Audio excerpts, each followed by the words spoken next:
கிட்டத்தட்ட ஒரு 50 million 50 million wild life இறந்தது மட்டும் இல்லாமல் நிறைய ஒட்டகங்கள் மீதி அதனால சுட்டு கொண்டுட்டாங்க. ஏன்னா அங்கே பயோமாஸில் சாப்பிட்றதுக்கு ப்ரொடக்டிவ் ஏஜ் குரூப்பில் இருக்கிற பாப்புலேஷன் இருக்குல்ல 25 to 45 அது ரொம்ப அதிகமாக இருக்காங்க இந்தியாவில்.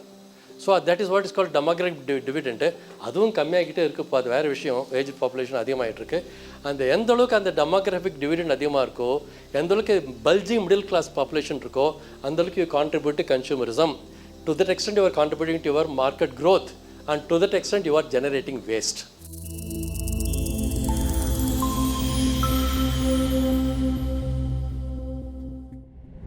Now, present state of condition of our planet இதான் இன்றைக்கி. ஒரு பக்கத்தில் எரியும், ஒரு பக்கம் வறட்சியாக இருக்கும், ஒரு பக்கம் தண்ணி வரும். என்னங்க இந்த புஷ் ஃபயர் ஒன்று நடந்ததில்லை ஆஸ்திரேலியாவில், தெரியுமா? ஆஸ்திரேலியன் புஷ் ஃபயர் கேள்விப்பட்டிருக்கீங்களா நீங்கள்? It was such a terrible episode of a climate change. கிட்டத்தட்ட ஒரு 50 மில்லியன் 50 மில்லியன் வைல்ட் லைஃப் இறந்தது மட்டும் இல்லாமல் நிறைய ஒட்டகங்கள் மீதி அதனால சுட்டு கொண்டுட்டாங்க. ஏன்னா அங்கே பயோமாஸில் சாப்பிட்றதுக்கு. அது ஒரு ரொம்ப மோசமான ஒரு எபிசோட். வெளியில் நியூஸ் வெளியில் எங்கேயும் வரல. வெரி ரேர் ஆர்டிகல்ஸ் அங்கங்கே வந்தது. நேஷ்னல் ஜியாகிரஃபி கொஞ்சம் பாயிண்ட் அவுட் பண்ணாங்க. அதர்வைஸ் அதோட லிட்ரேச்சர் ரொம்ப ரொம்ப கம்மி. அது வெளியில் தெரியக்கூடாது. அப்படி ஏன் தெரியுமா? Australian goal lobby is the biggest goal lobby.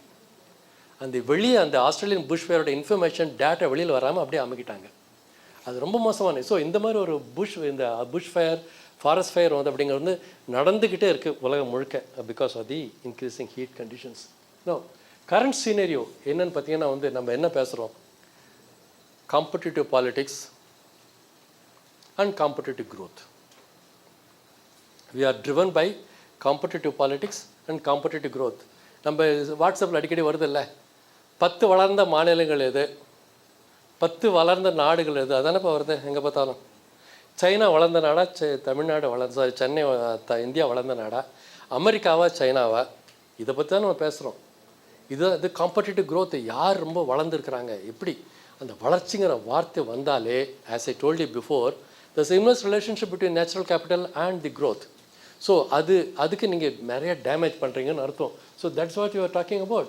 So rapid urban expansion ஒரு பக்கம், அப்புறம் இந்த ஃபாஸ்ட் இண்டஸ்ட்ரியலைசேஷன், அப்புறம் வந்து enormous rise in demand for land and fast decline in the water resources, increasing urban heat. Most important is uncontrolled waste generation. Waste ஜெனரேஷனுக்கு கண்ட்ரோலே கிடையாதுங்க. போதா குறைக்கப்பெல்லாம் ஆன்லைன் 2 இட்லிக்கு இவ்வளோ பெரிய பேக் வரும் வீட்டுக்கு. 2 இட்லி ஒரு வடைங்க.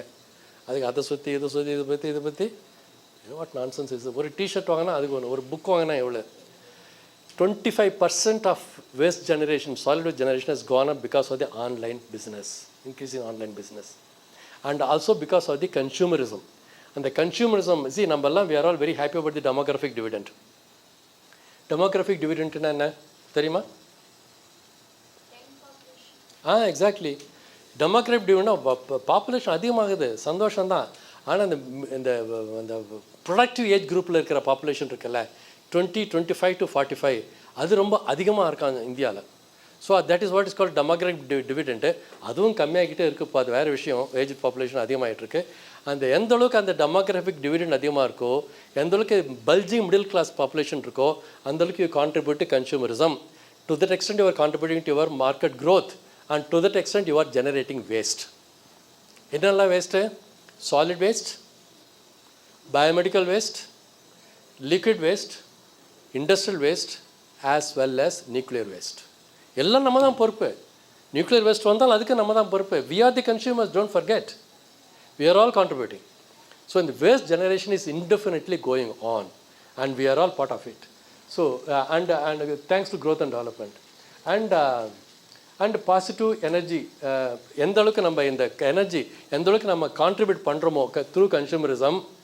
முன்னாடி சொன்ன மாதிரி we are also contributing to positive energy balance. முன்னாடி சொன்னாலே எனர்ஜி பேலன்ஸ்னு என்னன்ட்டு, உள்ளே வர எனர்ஜி வெளியில் போகிறது, எவ்வளோ பேலன்ஸ் உள்ளே இருக்கிறது. எந்த அளவுக்கு நீங்கள் வாங்குறீங்களோ, எந்த அளவுக்கு கான்ட்ரிபியூட் பண்ணுறீங்களோ, எந்த அளவுக்கு you are part of the மார்க்கெட்டோ, அந்தளவுக்கு you are also contributing to positive energy balance on planet Earth. You are also contributing to it. These are all facts, statement of facts. இது உண்மை இது. அப்புறம் some of the key natural resources.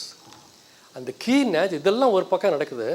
இன்னொரு இடத்துல அந்த key natural resources வந்து எல்லாமே depleting fast, eroding இல்லை டெப்ளீட்டிங். இன்றைக்கி வெஸ்டர்ன் காட்ஸில் பார்த்தீங்கன்னா 4/3 டென்ஸ் ஃபாரஸ்ட் காலி. Dense forest is god. நம்மளாம் சொல்கிறோமில்ல, அங்கே மரத்தெல்லாம் வெட்டிட்டா கூட நாங்கள் இங்கே 10,000 மரம் நட்டுவிட. என்ன ஒரு அரசியல்வாதி பர்த்டே வந்துடுச்சு, அங்கே ஒரு 10,000 மரம் நடுங்க, இங்கே ஒரு 50,000 மரம் நடுங்க. இல்லைன்னா ஈஷாலேருந்து ஒருத்தர் இருக்கார், அவர் எங்கே பார்த்தாலும் மரம் நட்டுருவார். அவர் பேர் ஜக்கியப்பா, அவர் பேர். அவர் எங்கே பார்த்தாலும் அவர் மரம் நட்டுருவார். காவேரி காலி அவங்கெல்லாம் மரம் நட்டால் முடிஞ்சு போச்சா? நான்சென்ஸ். அந்த டென்ஸ் ஃபாரஸ்ட்டுங்கிற கேரக்டர் இருக்குல்ல, that is it's got its own validity. அந்த டென்ஸ் ஃபாரஸ்ட்டுன்னா அந்த ஒரு அடர்ந்த மரங்கள், அதுக்கு தகுந்த உயிரினங்கள், பறவைகள், புலி, அந்த வைல்டு அனிமல்ஸு, அது எல்லாமே அங்கே தான் இருக்க முடியும். நீ அங்கே ஒரு மரம் இங்கே வரும்போது தான் அங்கெல்லாம் புலி வாழாது. ஒரு புலி ஒரு இடத்துல இருக்கணும்னா அங்கே வந்து குறைஞ்சது ஒரு 4 சதுர கிலோமீட்டரில் டென்ஸ் ஃபாரஸ்ட் இருக்கணும்னு சொல்லுவாங்க. ஸோ அதெல்லாம் இன்னைக்கு அதெல்லாம் மொத்தமாக காலி. இந்த பேர்ட்ஸ் இல்லை, ஒன்றுமே இல்லை. Most importantly, because of the loss of dense forest and because of the conversion of dense forest into the tea plantation, coffee plantation எல்லாம் பண்ணதுனால there is a process called decompaction of the soil is taken place. Not compaction, decompaction. Decompaction வந்து loose oil ஆகிடுது, அப்புறம் landslide வரதானே செய்யும். That's what happen in தி வயநாட்டில் தான் நடந்தது, உத்தராகண்டில் தான் நடக்குது, இப்போ நேபாளில் தான் நடக்குது. You are contributing to decompaction of the soil. அதில் நம்ம தான் காரணம். We are contributing directly because அது. ஸோ அதுக்கு தான் டிஃபாரஸ்ட்ரேஷன் அப்படிங்கிறது ரொம்ப. So we are losing forest. Forest வந்து ரொம்ப முக்கியம். அந்த நம்ம மரம் நடுறதும் வேறு, ஃபாரஸ்ட்டுங்கிறது வேறு. அந்த ஃபாரஸ்ட்டோட குவாலிட்டி, கேரக்டர், அதோட impact is different from planting. ஒரு மரம் நடுறதை நான் கெடுதல்னு சொல்ல, நடுங்க, ரொம்ப ஜாலி தான். நான் மரம் நட்டால் நமக்கு மழல் கொடுக்கும், நிழல் கொடுக்கும், சரி, பறவைகள் எல்லாம் சரி தான். பட் அது it's not a substitute for your dense forest. We are losing not only in the Western Ghats, all over the world. Now, and also we are losing our estuaries, lagoons, water bodies, flood plains, river-oda flood plains இதெல்லாமே ரொம்ப ரிவர்லாம் ரொம்ப சுருங்கிக்கிட்டே இருக்குங்க, ரொம்ப சுருங்கிக்கிட்டே இருக்குது. அதெல்லாம் வந்து சுருங்க your asking for trouble. ரெண்டு பக்கம் எல்லாம் என்ன பண்ணாலும் இப்போல்லாம் வந்து ரீட்டைனிங் வால் ஒன்று கட்டுறாங்க. ஆறுக்கு ரீட்டைனிங் வாலா? அது எப்படி இருக்குது? ஆறுக்குன்னா ரீட்டைனிங் வால்? ஆறு தான் இல்லை, ரெண்டு பக்கம் 2 கை இருக்குது ஆறுக்கு. அது வந்து வழிஞ்சு வெளியில் போனால் அதுக்கு பேர் தான் வெள்ளம்னு நம்மலாம் சொல்லணும். ஆறு நிரம்பி அதோட 2 பக்கமும் ஃப்ளட் பிளைன் நிரம்பி வெளியில் போயிடுச்சுன்னா அதுக்கு பேர் தான் ஃப்ளட்டு. ஆனால் இப்போ அப்படி இல்லை. எது ஃப்ளட்டு? எங்கே பார்த்தாலும் பேமெண்ட்டு, எங்கே பார்த்தாலும் pervious surface, there is no impervious surface. மண்ணே கண்ணுக்கு தெரியாது. பெய்கிற மழை தண்ணி ஃபுல்லாக எங்கள் வீட்டில் ஒரு சொட்டு தண்ணி நிற்கக்கூடாது, எல்லாம் நான் கட் பண்ணி ரோட்டில் விட்டுருவேன். இண்டஸ்ட்ரி காலேஜ் எஸ்டெல்லாம் மேலே பம்ப் பண்ணி ரோட்டில் வெளியில் விட்றாங்க. எல்லா காலேஜ்லேயும், எல்லா இன்ஸ்டிடியூஷனும், எல்லா இண்டஸ்ட்ரீஸும் தண்ணி எங்கே நிற்கக்கூடாது. அவன் ரொம்ப க்ளீனாக இருக்கணும். தண்ணி ஃபுல்லாக ரோட்டுக்கு வந்துடணும். அப்புறம் 1913 ஃபோன் பண்ணி, இன்னும் நான்சென்ஸ், எங்கெல்லாம் தண்ணி நிற்கிறது, வெள்ளம் வந்துடுச்சு, it's a flood, you call it a flood. இதுதான் நீங்கள் நடக்குது. ஸோ இது எல்லாமே நம்ம பண்ணுற எவ்வளோ ஒரு முட்டாள்தனமான வேலைகள். ஏன் மண்ணு கண்ணுக்கு தெரியக்கூடாது? ஏன் மண்ணு கண்ணுக்கு தெரிஞ்சாலும் தண்ணி உள்ளே போகும், அது போகலை. ஸோ இது எல்லாமே we are contributing, we are losing all of them.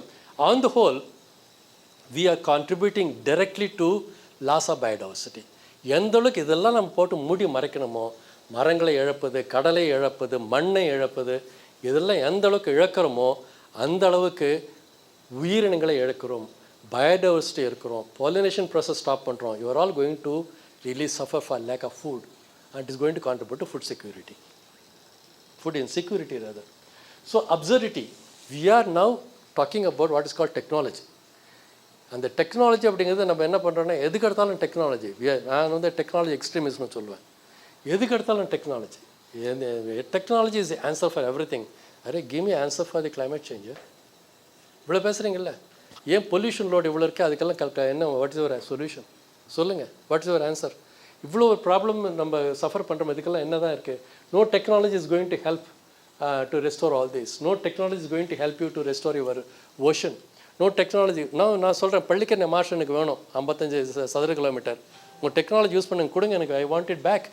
Because அந்த பள்ளிக்கரணை மார்ஷ் அப்படிங்கிறதுக்கு 117 ஏரியினுடைய சர்ப்ளஸ் வாட்டர் பள்ளிக்கரணைக்கு வந்துட்டு இருந்தது.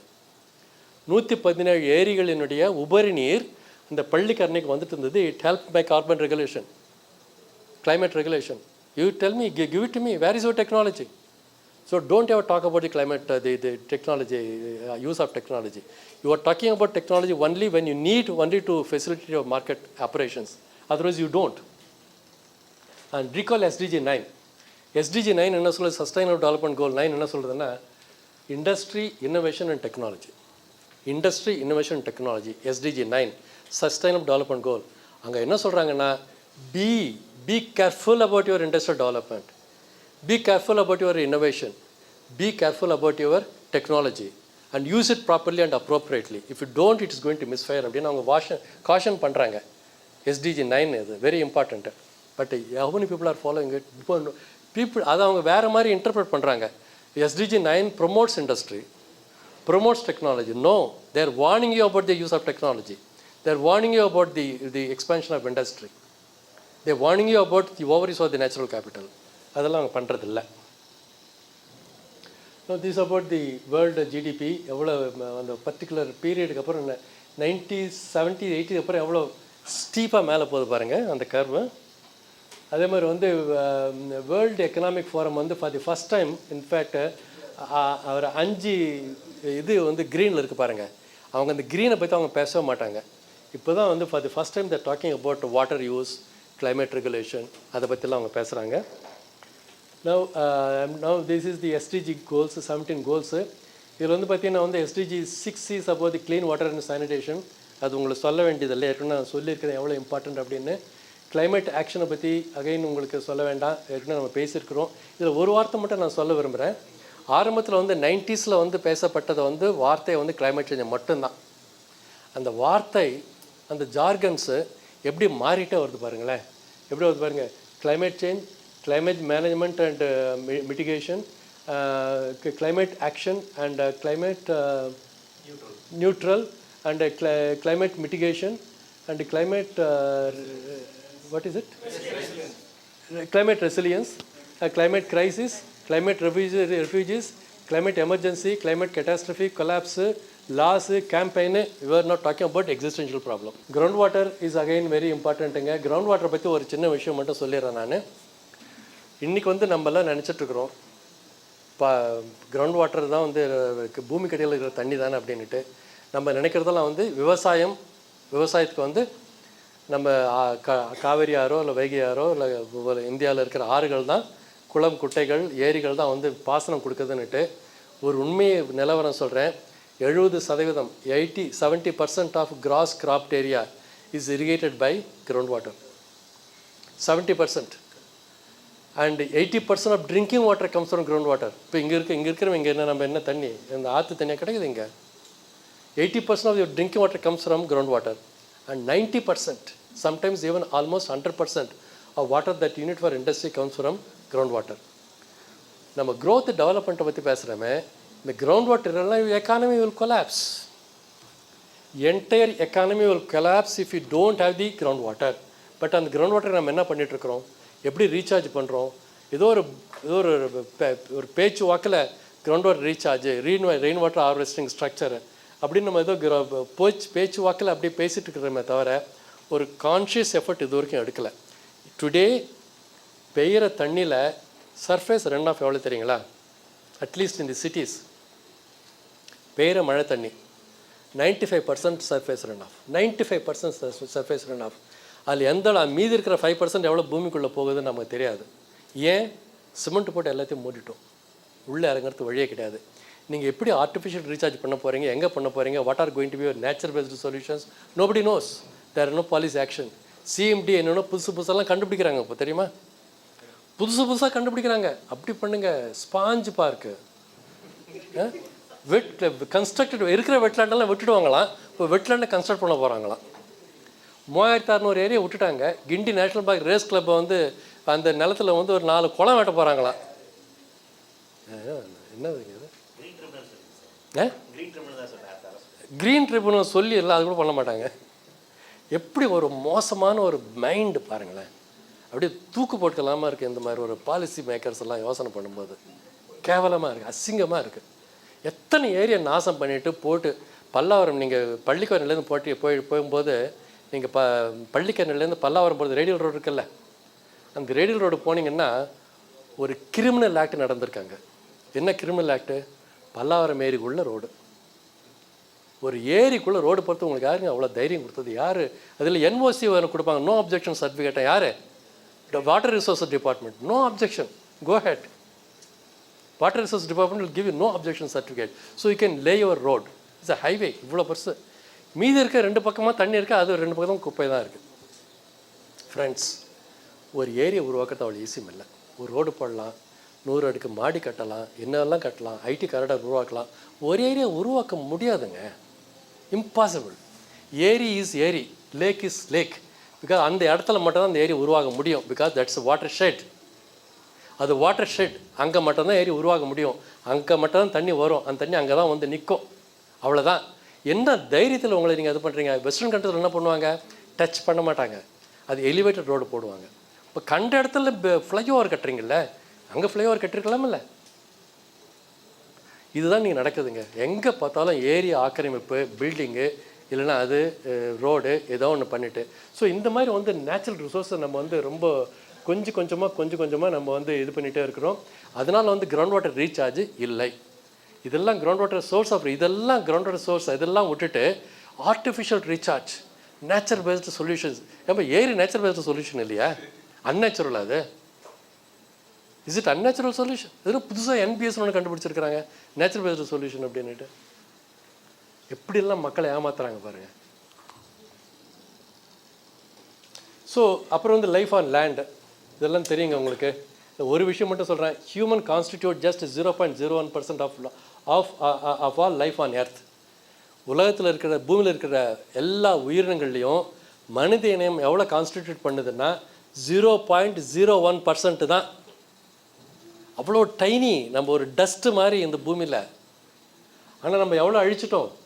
81% ஆஃப் வைல்டு மேமல்ஸை நம்ம அழிச்சிட்டோம். எவ்வளோ பெரிய சக்தி நமக்கு பாருங்கள். We had the power to extinct 83% of mammals on this planet Earth. அதான் லைஃப் ஆன் லேண்ட், அதான் நம்மளோட கான்ட்ரிபியூஷன். SDG 6, 13, 14, 15 என்ன சொன்ன, இந்த land, water, C and climate action எல்லாமே இன்ட்ரோவன், இன்டர்லாக்ட், என்ன சொன்னேன், டிஃப்ரெண்ட் ஸ்பியர்ஸு. ஸோ இதில் வந்து நம்ம என்ன பண்ணணும், என்ன பண்ணலை நம்ம இது வரைக்குன்னு பார்த்தீங்கன்னா, environmental accounting, ecosystem valuation, conservation of natural capital. The need of the hour therefore is the greening of the national accounts, green GDP, sustainable growth.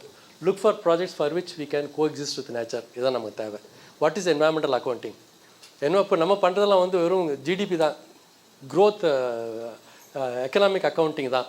நான் என்ன சொல்கிறேன்னா, ஒரு மைக்கு ப்ரொடியூஸ் பண்ணாலோ, ஒரு சட்டை ப்ரொடியூஸ் பண்ணாலோ, ஒரு ஷூ ப்ரொடியூஸ் பண்ணாலோ, இல்லை ஒரு கம்ப்யூட்டர் ப்ரொடியூஸ் பண்ணாலோ, இல்லை ஒரு ஃபோன் நீங்கள் ப்ரொடியூஸ் பண்ணாலோ, அதனால் நேச்சுரல் கேபிட்டலுக்கு எவ்வளோ பாதிப்பு நடந்தது, to what extent you have contributed to the degradation of your nature அப்படின்றத ஒரு, that's what is called natural environmental accounting. அந்த என்வாயன்மெண்டல் அக்கௌண்டிங் வேணும். அதேமாதிரி எக்கோசிஸ்டம் வேல்யூவேஷன். இப்போது பள்ளிக்கண்ணை மார்ஷ்லேண்டு போயிடுச்சு, 800 வெட்லேண்டு போயிடுச்சு, ஒரு ஏரி போயிடுச்சுன்னா அதனுடைய எக்கோசிஸ்டம் லாஸ் என்ன, அதனால் இழந்தது எவ்வளவு அப்படின்னு ஒரு கணக்கு வைங்க. ஏன் பண்ண மாட்டேங்கிறீங்க? You have to work on ecosystem loss. You have to work on environmental accounting for every single gunduzi that you are producing. ஒவ்வொரு பின்னு ப்ரொடியூஸ் பண்ணுறது எக்கோசிஸ்டம் லாஸ் இருக்குது, அதை அக்கௌண்ட் பண்ணுங்கள். And in fact I was part of a committee when மன்மோகன் Singh was the prime minister. அதில் டிசி அனந்த் வந்து சேர்மனாக இருந்தார். நாங்கள்லாம் ஒரு 15 பேர் சேர்ந்து நைட் அண்ட் ஒர்க்குங்க 6 மாதம் ஒர்க் பண்ணி we produce report to how to go about contributing to green GDP and environmental அக்கௌண்டிங்னு. அது அப்படியே தூக்கி வச்சுட்டாங்க, வெளியிலேயே வரலை. எனக்கு ரொம்ப வருத்தம். இந்த மாதிரி நிறைய விஷயங்கள் நடந்திருக்கு. நிறைய நம்ம எழுதுவோம், கஷ்டப்படி எழுதுவோம், ஷெல்ஃப் பண்ணிவிடுவாங்க, வெளியில் வராது. அப்புறம் எதுக்கிடாதெல்லாம் நம்ம பண்ணுறோன்னு இருக்கோம். என்ன பண்ணுறது பாருங்கள். அதான் நீங்கள் நல்லா, ஏன் தெரியுமா, every government is controlled by market. World economies எல்லாம் ஜோ பைடன் கண்ட்ரோல் பண்ணான்னு நினைக்காதீங்க, மார்க்கெட்டை தான் கண்ட்ரோல் பண்ணுது. என்டையர் எக்கானமி, வேர்ல்டு லீடர்ஸ் யாராக இருந்தாலும், அது எந்த கட்சியாக இருந்தாலும், அதை கண்ட்ரோல் பண்ணுறது மார்க்கெட்டு தான். மார்க்கெட்டுக்கு அகெயின்ஸ்டாக அவங்க ஒன்றுமே பண்ண முடியாது. That's what is happening. So இது இந்த கான்டெக்ட்டில் தான் கிளைமேட் ஜஸ்டிஸ் பற்றி பேசுகிறேங்க. கிளைமேட் ஜஸ்டிஸ் அப்படிங்கிறது வந்து ரொம்ப பெரிய விஷயம். இன்ஜஸ்டிஸ் தான் நடக்குது, இல்லைன்னு நான் சொல்லலை. ஃபைனான்ஸ் வந்து $100 பில்லியன் ஆர் $1 ட்ரில்லியன் ஆகும்னு சொல்கிறாங்க பெர் இயர். அதை ஒன்றும் கொடுக்குறதில்ல. இதுதான் நடக்குது. டெவலப்டு கண்ட்ரீஸ் புவர் கண்ட்ரீஸில் எல்லாத்தையும் டம்ப் பண்ணுறாங்க. புவரர் கண்ட்ரீஸ் இது ரொம்ப மேசிவாக நடக்குதுங்க. மேசிவாக நடந்துங்க எல்லா கண்ட்ரிலையும். This is a very usual thing, and including India and Kenya, Indonesia. குப்பை, எல்லா குப்பையும் கொண்டு வந்து இங்கெல்லாம் கொட்டுறாங்க. பாருங்கள், இந்த காப் மீட்டிங் நடந்தது இல்லை 1997 ஃபஸ்ட் மீட்டிங், இப்போ 2024 அந்த பீரியடில் தான் அந்த ரெட்டு அதிகமாகுது பாருங்கள், க்ரீன் ஹவுஸ் கேஸ். இந்த கடந்த 27 வருஷத்தில் தான் க்ரீன் ஹவுஸ் கேஸ் எமிஷன் அதிகமாக இருக்குது. அப்புறம் என்ன காப் மீட்டிங், கான்ஃபரன்ஸ் ஆஃப் பார்ட்டிஸ், இத்தனை பேர் 192 கண்ட்ரிஸ் போய் உட்காந்துட்டு ஃப்ளைட்டுக்கு போயிட்டு இங்கே செலவு பண்ணிவிட்டு அதுக்கு இன்றைக்கி க்ரீன் ஹவுஸ் கேஸ் ப்ரொடக்ஷன் அதிகப்படுத்திட்டு நீங்கள் கூட உட்காந்து பேசிகிட்டு இருக்கிறீங்க. எதுக்குங்க அது? This what is happening. Nothing is happening. So இது வந்து பார்த்திங்கன்னா எத்தனை பூமி வேணும் அப்படின்ட்டு கணக்கு பண்ணி வச்சுருக்கிறாங்க. ஆஸ்திரேலியாவில் இருக்கிறவங்க லைஃப் ஸ்டாண்டர்ட் நம்ம எல்லோரும் ஃபாலோ பண்ண வச்சுக்கோங்களேன். நம்மளுக்கு எத்தனை பூமி வேணும்? ஆஸ்திரேலியாவில் இருக்கிற லைஃப் கண்டிஷன், அவங்க லிவிங் ஸ்டாண்டர்ட் நம்ம எல்லாம் ஃபாலோ பண்ண நம்ம எவ்வளோ பூமி வேணும்? இல்லை Australia to 4.1.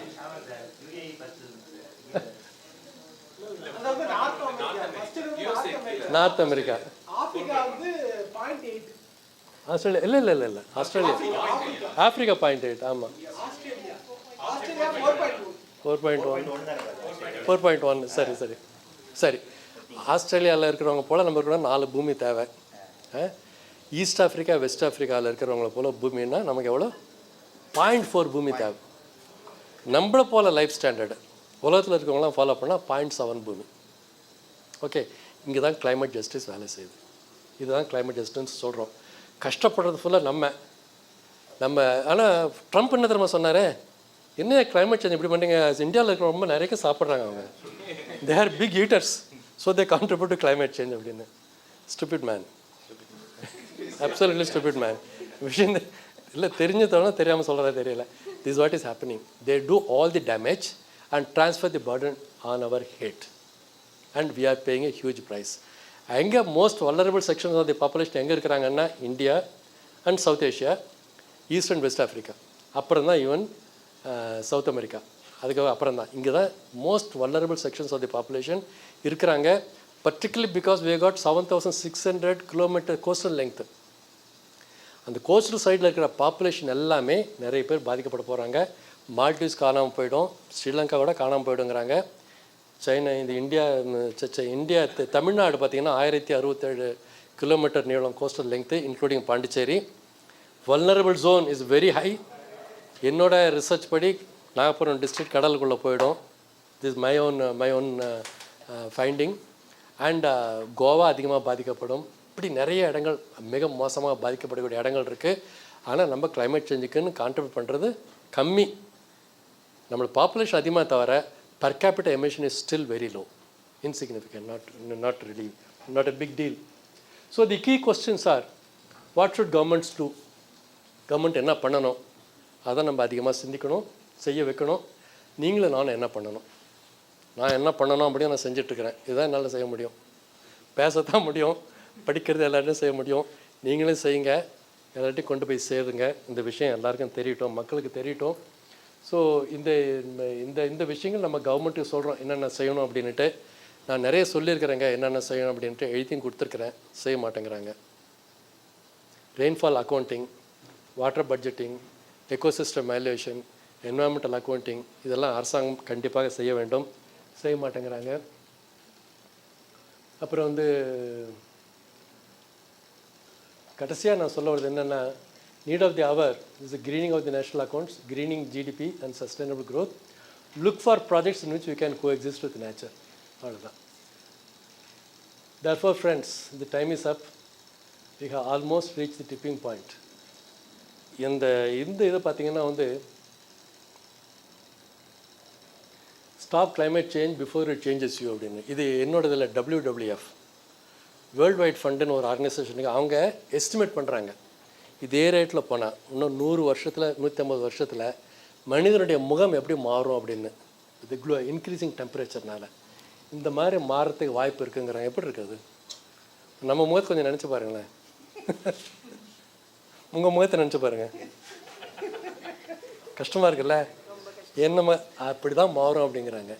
So it's really it's சிரிப்பு மட்டும் இல்லைங்க, இது இட்ஸ் அ சீரியஸ் மேட்டர். இந்த இன்க்ரீசிங் டெம்பரேச்சர் அப்படிங்கிறது வந்து it can change your skin. ஸ்கின்னை மாற்றிடும். வெட் பல்ப் டெம்பரேச்சர்னு சொல்கிறோமில்ல, அது நீங்கள் சாதாரணமாக எடுத்துக்காதீங்க. வெட் பல்ப் டெம்பரேச்சர்னு என்ன? டக்கு நேரம் சொல்லுங்கள்.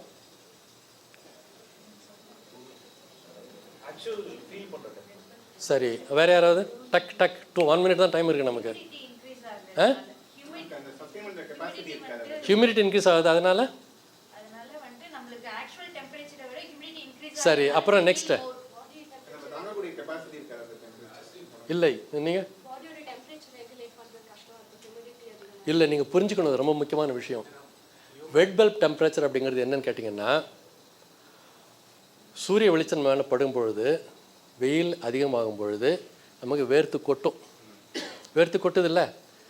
அந்த வேர்த்து கொட்டுறது ஒரு காற்று அடித்தா நம்ம ஃபுல்லாக வேர்வை போயிடும். காற்று அடித்தும் வேர்வை போகலன்னு என்ன பண்ண போகிறீங்க? ஏன் போகலை? இந்த காற்று அடிக்கும் பொழுது இந்த வேர்வை வந்து ஆவியாக போயிடும். ஆவியாக போகிறதுக்கு ஸ்பேஸ் வெளியில் இருக்கணும்.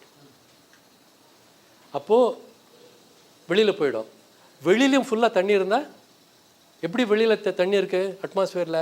That's called humidity level. So humidity level, காற்றின் ஈரப்பதம் அதிகமாக இருக்கும் பொழுது, அன்றைக்கு ஏர் ஷோ நடக்கும்போது 85 to 90% ஹியூமிடிட்டி, அன்பிரசிடென்டட். 85லேருந்து 90% ஈரப்பதம் இருந்தது காற்றுல. அவ்வளோ இருக்கிறது வாய்ப்பே இல்லை, அன்றைக்கி இருந்தது. அப்போது காற்று அடிக்கும்போது பீச்சில் இருக்கிறாங்க அவங்க, பீச்சில் காற்று அடிக்குது, ஆனால் வேர்வை வெளியில் போகலை, கரையில். அப்போது 36 degree you felt like 45 degrees Celsius heat உள்ளே வாங்குது. வெளியிலேருந்து ஹீட்டு உள்ளே வருது, உள்ளே தண்ணி கொதிக்குது. நம்ம உடம்புல இருக்கிற ஈரம் என்ன ஆகுது? கொதிக்குது. நம்ம குக்கரில் தண்ணி கொதிக்கிற மாதிரி உடம்பு கொதிக்குது. அப்போ ஹீட் அதிகமாகுது and you collapse. That's called wet bulb temperature. So when there is காற்றடிக்கும் போது அந்த ஈரம் வெளியில் போகணும் நம்ம உடம்புலேருந்து, ஹீட்டு, ஆனால் போகலை. அதுதான் wet bulb. And that is really going to go up and that can change your system. இந்த மாதிரி ஹீட்டு வந்து உங்களுக்கு வந்து அதிகமாக நம்ம ஸ்கின்னு மாறும், தலையில் இருக்கிற முடி கொட்டும், உடம்புல இருக்கிற functions, vital organs mall function ஆகும். எப்படி நடக்கணும்? கிட்னி மோசமாக பாதிக்கப்படும் சொல்கிறாங்க. ஸோ இப்படி பல விஷயங்கள் நடக்கும். ஸோ இதெல்லாம் வந்து எவ்ரி லீஃப் இஸ் இம்பார்ட்டண்ட்டு, அதெல்லாம் உங்களுக்கு தெரியும்.